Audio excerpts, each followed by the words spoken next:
다음 얘기는 이게 사람이 내일 일을 모르고 살죠. 그렇지만 아무리 그렇다 하더라도 강용석 변호사 이 사람은 법정에서 구속 결정이 나고 호송차 타고 구치소 가는 신세가 될 줄은 아마 상상도 못했을걸요.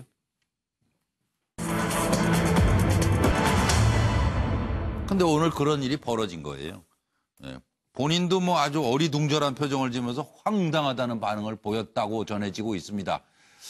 지금 전혀 반성을 안 해. 이렇게 또 판사가 말씀을 했는데 의미를 좀 짚어주십시오. 도도맘 이라는 사람의 소송 취하서를 만드는데 그게 이제 위조했다 그 얘기고요. 거기에 이제 관련된 강용석 변호사에 대해서 징역 1년 법정 구속 판결이 난 겁니다. 2014년 유명 블로거 도도맘이라는 이 사람과 불륜 스캔들이 있었고 2015년에 이 사람 김 씨 남편 A 씨가 불륜 스캔들에 대해서 이제 1억 원 손해배상 해라 이렇게 제기를 한 거예요, 소를. 그러니까 강용석 변호사가 김민아라는 사람과 공모해서 A 씨 명의, 김민아 씨 남편이죠. 이 사람 명의 인감증명을 위임장을 위조한 거예요. 인감 위임장을 위조한 겁니다. 그러니까 인감 도장 찍힌 위임장을 위조해서 소송 취하서에다 그 도장을 찍어가지고 법원에 제출했다는 거예요. 도장 훔쳐다가. 그런데 판사가 판단하기에는 미필적으로나마 허위임을 인식하기 충분하다. 그리고 간단한 확인도 해야 안 했냐, 변호사인데. 그러니까 지위, 기본 임무를 망각했다. 그리고 반성도 없다. 그러니 그냥 바로 가라, 감옥으로. 징역 1년 법정 구속. 향후 실형이 확정될 경우에 수감 생활을 끝내고 5년 동안 변호사 자격이 정지된다. 예, 이렇습니다. 상황이 들어보시죠. 고소 취하장이 들어갔는데 그걸 본인이 낸 게 아니다. 네, 뭐 이런 주장인 것 같아요. 본인이 인감증명서를 갖다 냈고, 그 인감증명서를 김민아 씨가 이제 띄어서 갖다 냈는데, 인감증명서라는 걸 띄기 위해서는 본인 신분증이 있어야 되거든요. 그러니까 본인이 띄라고, 그 취하서 내라고 해놓고도 안 했다고 주장하는 걸로 지금 그렇게 정리가 돼 있습니다. 그 남편이 고소한 거 아니에요? 형사 고소한 거 아니에요? 사문서 위조. 이건 크죠. 저건 사문서 위조 행사 이거 커요. 저 도도맘을 불러서 물어보시죠. 네? 네, 도도맘을 불러서 그걸 저한테 물을 얘기가 아니고 저건 지금 제가 아는 바가 없으니까 배경으로 오해받고 있잖아요. 두 분 사이에서 배경으로 강 변호사가. 그게 오해고 그건 오해고 두 분이 알아서 할 문제니까. 남편 주민등록증 인간 가지고 가서 띄어갖고 취하해라. 이렇게. 도도맘한테 물어보시든지 뭐 저 남편한테. 본인은 거기 관계 없다 이거죠. 네네. 그거는 시청자 앞에서 확실하게 얘기할 수 있다 이거죠. 아, 그럼요. 네. 어떠세요? 오늘 뭔데요? 나중에 말씀드리죠 뭐. 네. 오늘 뭐 그래도 언론에 한 말씀 하고 싶으신 게 있으시다면. 아니 나중에. 항소하실 건가요? 네. 하실 말씀 없으세요?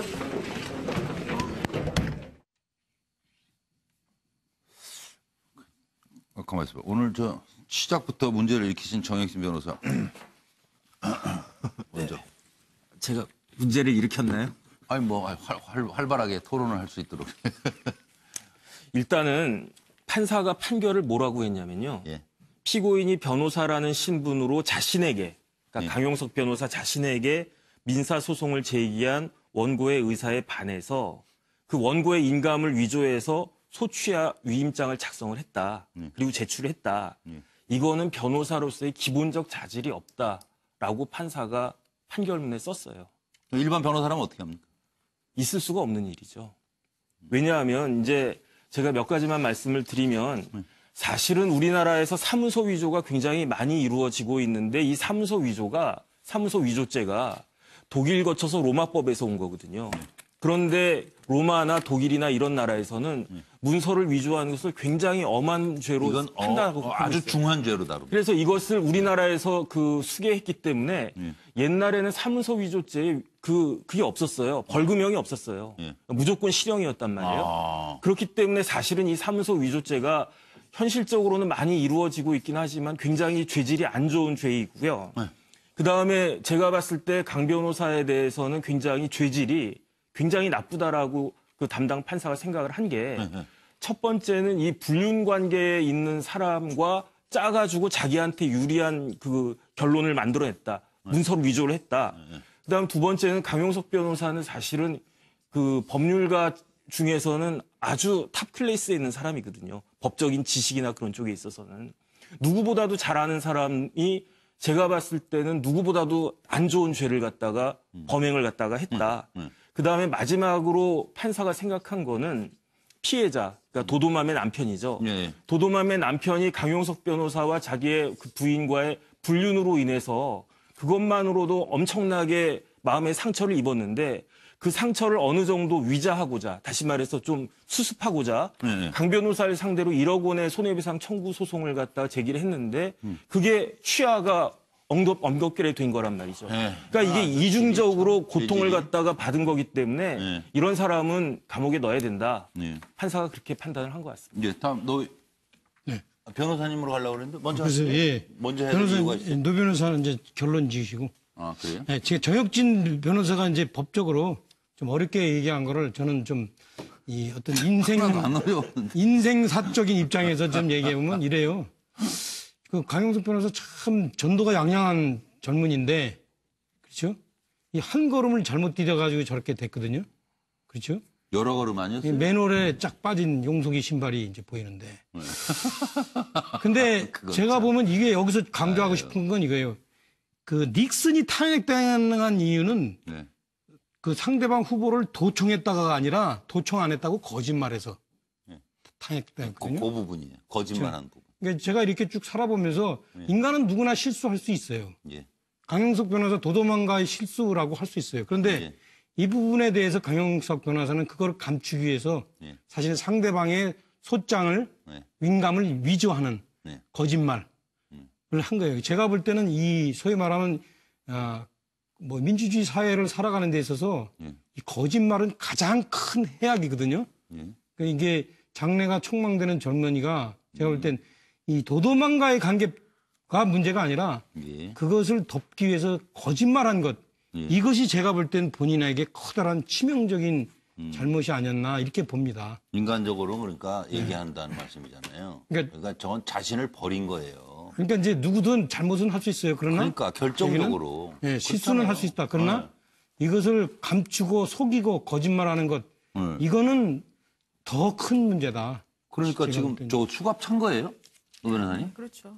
저 상당히 충격이 클 것 같아요. 엄청난 충격이겠죠. 그러니까요. 저런 모습으로 자기가 걸어간다? 제가 보기에는 아마 벌금 정도, 만약에 유죄가 나온다 하더라도 벌금 정도 예상했을 가능성이 조금 있어요. 그런데 사실 저는 강용석 변호사 사건에 대해서 지난 이제 한 달 전쯤에 구형이 있었었고 오늘 선고가 있었는데 사실 구형할 당시에만 해도요. 징역 2년을 검찰이 구형한다 그러면 가장 세게 나왔을 때 변호사가 집행유예 정도 나올 가능성이 높다. 이렇게 보는 게 일반적인 시각인데. 아까 1년형에 뭐 집행유예 2년 이렇게? 뭐 그런 식으로 나올 가능성이 그런 있죠. 정도? 세다 하더라도. 네. 그래서 그 당시까지만 하더라도 뭐 벌금 내지는 집행유예 이제 이렇게 생각했죠. 왜냐하면 변호사가 사실 사무소에 위조한다는 건 있을 수 없는 일이고 정말 더 중하게 처벌돼야 되는 게 맞아요. 그런데 문제는 그때 시점으로부터 지금까지 한 달 정도 간의 강용석 변호사가 보여준 행동이 사실은 법조인들이 봤을 때는 조금 불편한 부분들이 많았다라는 겁니다. 그러니까 그 얘기는 무슨 얘기냐면은 변호사로서의 품위 유지 의무 같은 것들을 지켜야 될 평상시 의무가 있는데 그런 것들을 아무리 기준에 비추어 보더라도 조금 별로 이렇게 좀 우아하지 못한 그런. 그것도 판사가 영향을. 그럼요. 왜냐하면 본인이 지금 현재 이런 상태에 있는데 그런 것들에 대해서 스스로 자중하거나 반성하거나 미안해하지 않고 그러니까요. 여러 가지 방향으로 지금 문제를 많이 더 오히려 부추기는 형태가 그러니까 되고 제대로 괘씸죄에 걸린 것 같아요. 그렇죠. 그래서 저는 이번 사건이 뭐 다른 여러 가지 다 떠나서 판사 저도 사실 처음에는 집행유예 정도 나올까 생각했다가 점점 시간이 흐르면서 법정 구속되겠다라는 생각을 많이 했었었는데 그런 생각하시는 분들이 꽤 있으실 거예요. 그래서 이번에 물론 이게 지금 확정 판결이 아니기 때문에 나중에 뭐 보석을 신청해서 나오시든 내지는 2심이나 3심에 가서 다시 더 형이 줄어들든 간에 하겠지만은 저는 그렇다 하더라도 이 판결이 의미하는 바가 상당히 크다. 그래서 그런 것들에 대해서는 법조인들 스스로도 좀 많이 좀 반성을 하고 의식을 해야 된다 생각합니다. 그러니까 선고 저 법정 구속은 상상도 못했을 것 같은데요. 그러니까 변호사가 저 사건에서 법정 구속되는 것은 두 가지 의미가 있는데 그 범죄 자체가 아주 중할 때 법정 구속되겠죠. 그렇겠죠. 내지는 사실 사무소 위조가 우리나라에서 많이 이루어지지만 아주 그렇게까지 처벌을 중하게 하진 않는 죄란 말이에요. 그렇다면 법정 구속 당할 죄라고 생각하지 않았을 가능성이 크죠. 그랬을 것 같아요. 그런데 저분이 왜 법정 구속 됐느냐? 변호사가 저런 짓을 했기 때문에가 문제고 첫 번째는 두 번째는 그러면서도 또 반성하지 않고 너무 사회적으로 조금 여러 가지 분란을 더 많이 야기하고 있다라고 하는 재판부의 판단이 있었던 게 아닌가 싶습니다. 황당했을 것 같아요. 뭐 저녁 약속도 있었을 거 아니에요. 근데 저렇게 재표가 보면 어떻게 그게 하나 여담인데요. 중앙지방법원에 가보면요, 빨간 스포츠 카가 있어요. 엄청 비싼 게. 그게 장기간 방치돼 있어요. 왜 그러느냐? 그 차를 타고 온 사람이 그날 법정 구속됐을 가능성이 높다는 거예요. 아, 그 차 타고 집에 갈 걸로 생각하고 그렇죠. 왔는데 그냥 바로 거기서 그거죠. 바로 구속이 돼버리니까 그렇죠. 차는 주차장에 그냥 있고. 그렇죠. 그런 차들이 꽤 있어요. 그 법원마다. 강 변호사는 뭐 자기 차 몰고 갔나? 준비를 못 아니 저번에 걸어갔겠죠. 그 법원이 바로 가까우니까. 근데 중요한 건 그런 식으로 본인이 의식하거나 예상하지 못했던 결과를 맞았을 가능성이 있다. 이걸 말씀드립니다. 아니 그러니까 노 변호사는 좀 애둘러서 이제 표현해 주셨는데 좀 더 직설적으로 보면 본분 망각죄. 첫 번째는 본분이라고 하는 것은 이제 변호사라고 하는 그 자질에 있어서 변호사인 본인이 사문서 위조를 했다는 것이고 두 번째는 이 본분이라고 하는 것은 내가 선고를 앞둔 피의자란 말이에요. 근데 다른 사람 변호를 한다고 나선다.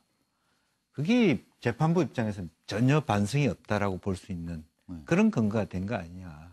지금 사실은 조신하게 판결을 기다려야 될 사람이 다른 사람 변호를 맡겠다고 나서는 그런 부분에 있어서는 상당히 좀 말하자면 정말로 반성의 기미가 없다고 보는 그런 두 가지가 겹쳐 있는 거다. 그리고 법률 전문가인데도 김 씨 남편이나 법률 대리인에게 전화를 하는 등 의사를 확인해야 되는데 그것도 안 했다. 그러니까 이거 아주 악질이다 이렇게 본 것 같아요. 김광덕 부장 말씀 안 하셨죠?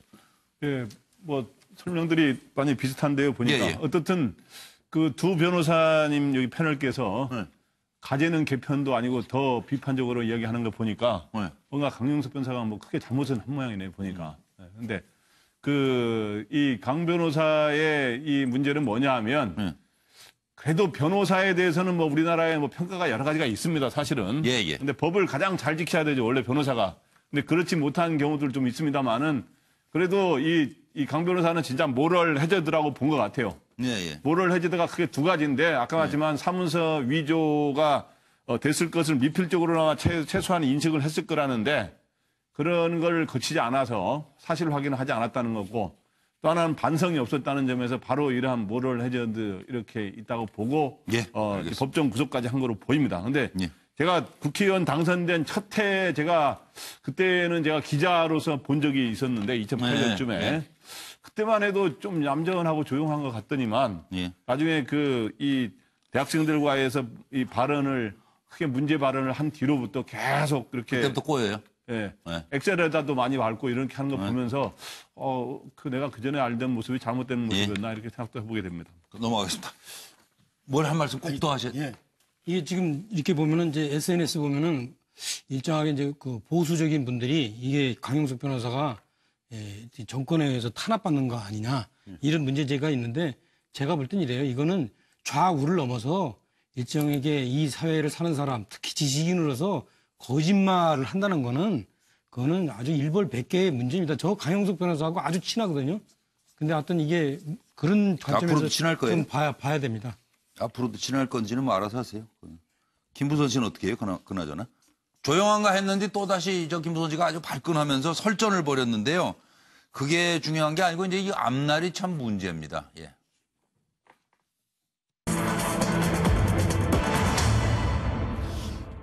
가만히 있어. 옥중 변호가 가능한가요? 아니면 변호를 포기해야 되나요? 강용석 법정 구속에 김부선 씨는 어떻게 되는 건가요? 그리고 점 없다. 검증 후에 지금 왜 반박을 하는 건지 모르겠어요. 왜 침묵하죠? 첫 번째 질문. 강용석 변호사, 김부선 씨 양측 속내를 좀 짚어주세요. 어떻게 되는 건지. 상황은 이렇습니다. 강용석 실형에 엎친 데 덮친 격 김부선 사면 초과 상황이 아닌가. 징역 1년 법정 구속됐죠. 재신체 점 검사했는데 없다잖아요. 이렇게 해서 됐고 녹취 게시자 고소 김부선에 미안하다 이러면서 공지영 씨가 녹취 파일 유출은 또 왜 한 건지 하여튼 뭐 김갑수 씨가 이때 나서면서 이재명을 모함하지 마라. 텔레파시로 만났나? 왜 증거가 없나? 이러면서 이제 이렇게 제3자의 공격이 시작되니까 또 발끈해서 뭐 정신과 치료가 시급한 듯 뭐 이렇게 반응을 했죠. 김부선 씨, 최고의 휴머니스트 강 변호사. 이제 제 변호는 누가 해야 되는지. 강용석, 대법원 확정 전까지 옥중 변호 가능하긴 한데 내 코가 석자라서요? 예. 지금 들어보실까요? 일단 예.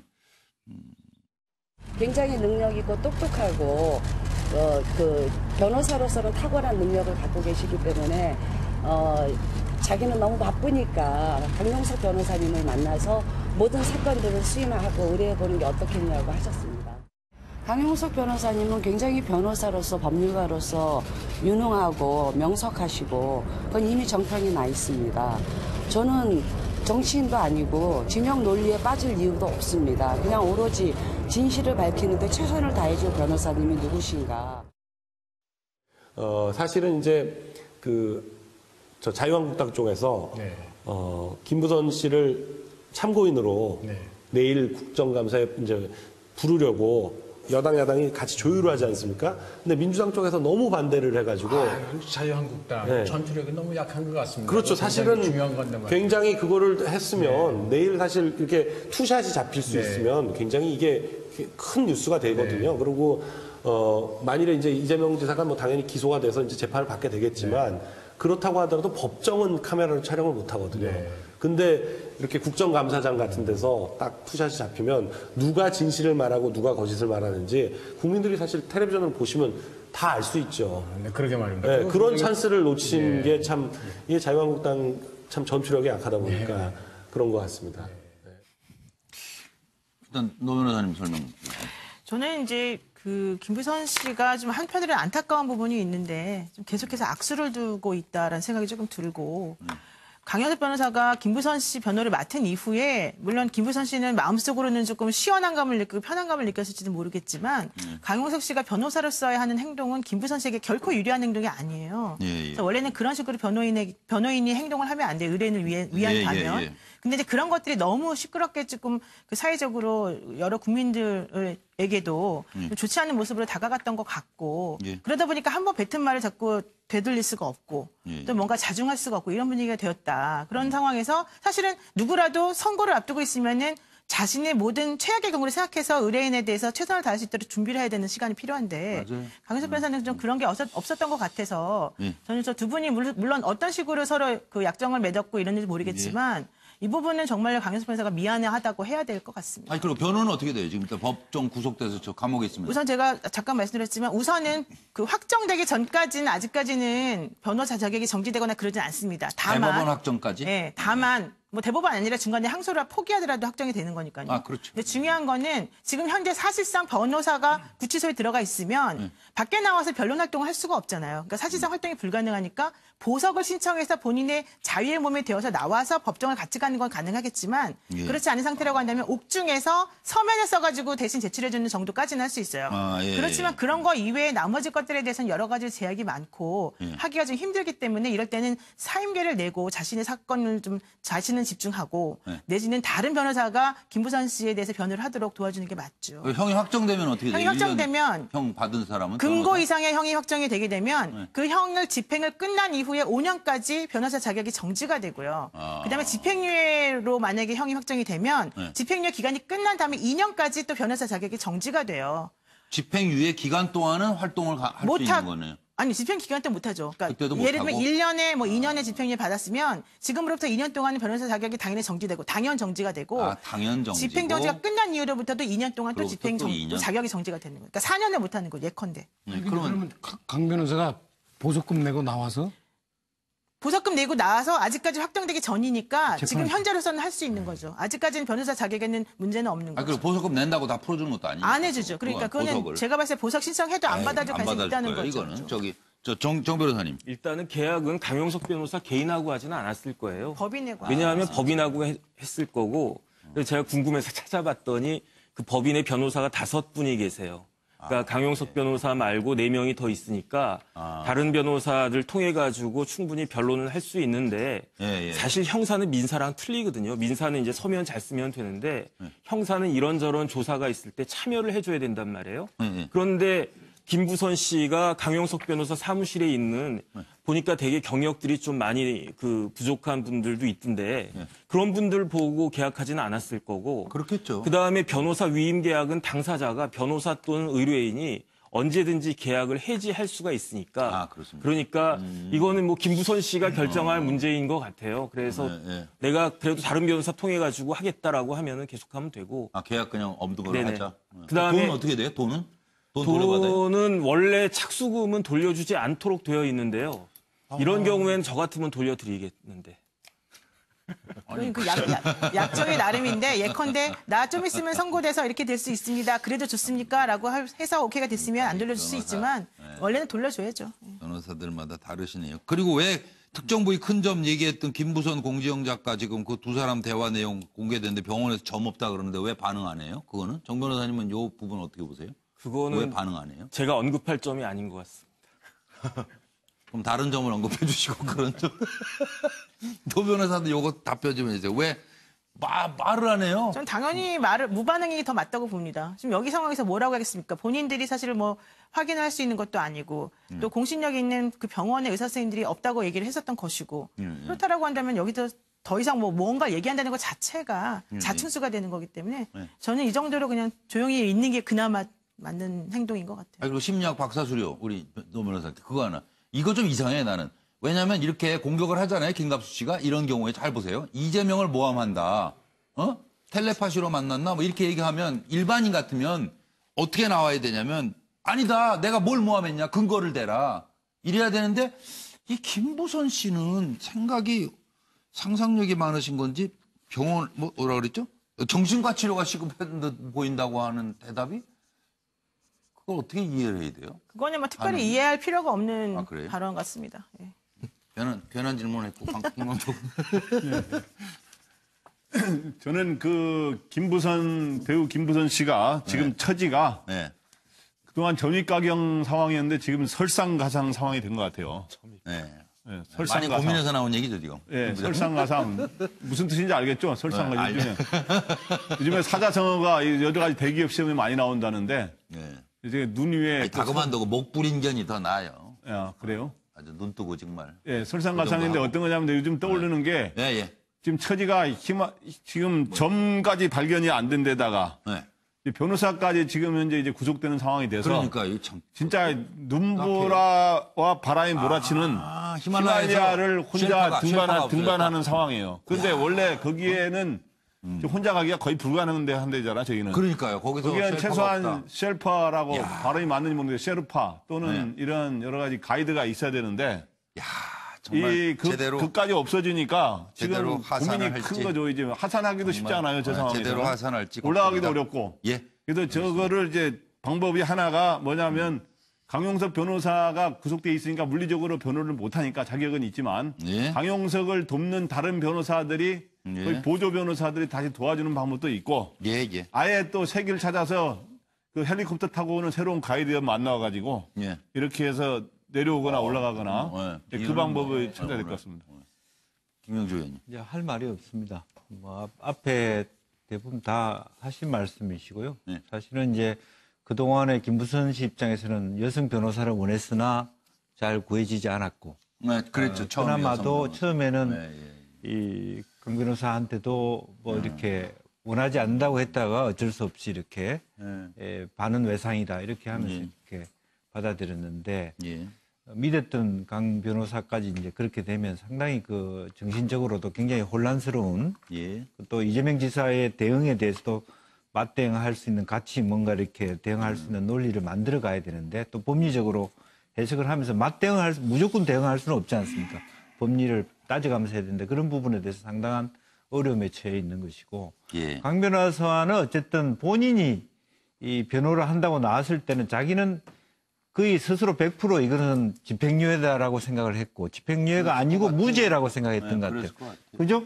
법리적으로 뭐 집행유예만 하더라도 변호사가 될 수 없다라고 변호를 할 수 없다고 본다라면 본인이 100% 무죄라는 확신을 가지고 나섰을 거라는데 굉장히 정신적인 충격이 있는 상태에서 다음 항소를 한다 하더라도 실질적으로 심리적 충격 때문에 김부선 사건을 맡을 수 없는 상태에 와 있는 거 아닌가 싶습니다. 이제 그렇다면 실질적으로 어떤 그 미안하다, 난 도망간다라고 밖에는 할 말이 없을 것 같습니다. 아니, 그냥 걱정된다니까. 개인적으로 강 변호사 똑똑하다는 거 아니에요. 근데 저런 사람이 저런 경우가 돼버리니까. 김 교수님. 네.